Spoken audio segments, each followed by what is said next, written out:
193,7 triliun itu gede banget. Hampir 3 kali lipat dari anggaran efisiensi yang dicanangkan oleh Presiden Prabowo. Nah, jadi daripada kita gembor-gembor nih urusan efisiensi, kenapa sih kita nggak fokus dulu untuk memberantas korupsi di negeri ini? Gimana sih ceritanya? Coba gara-gara kebijakan impor ini bisa jadi korupsi. Dalam ekonomi itu ada fenomena yang bisa digambarkan dengan yang namanya kurva deadweight loss, yang bisa menjelaskan kerugian akibat kebijakan yang mengganggu efisiensi pasar. Nah, jadi dalam pasar yang efisien, harga equilibrium itu terbentuk pada supply dan demand itu yang seharusnya transparan.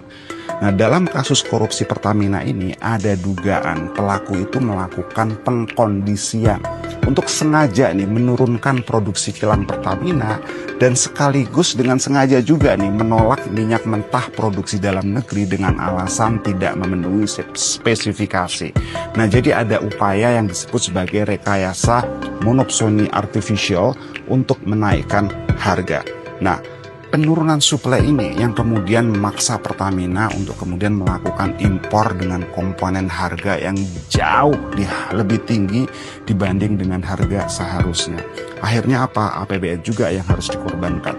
Bukan cuma untuk membeli harga minyak yang lebih tinggi, tapi juga untuk memberikan subsidi agar harganya bisa normal kembali di masyarakat.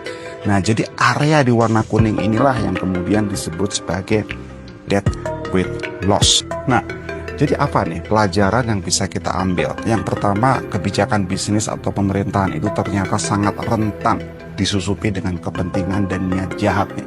Banyak yang bahkan diantaranya itu diselubung dengan niat yang seolah baik, menjaga pasokan lah, stabilitas harga lah.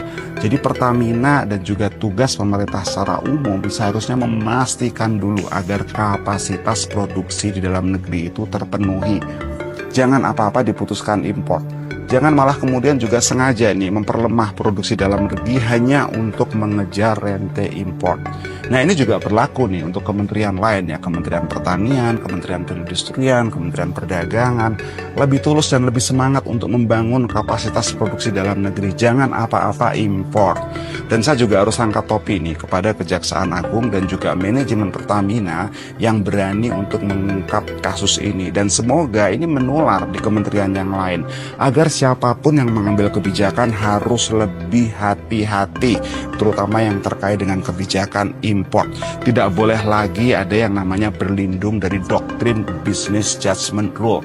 Kalau memang ini keputusan atau kebijakannya salah, tidak transparan, apalagi merugikan negara, ya harus dijerat hukum.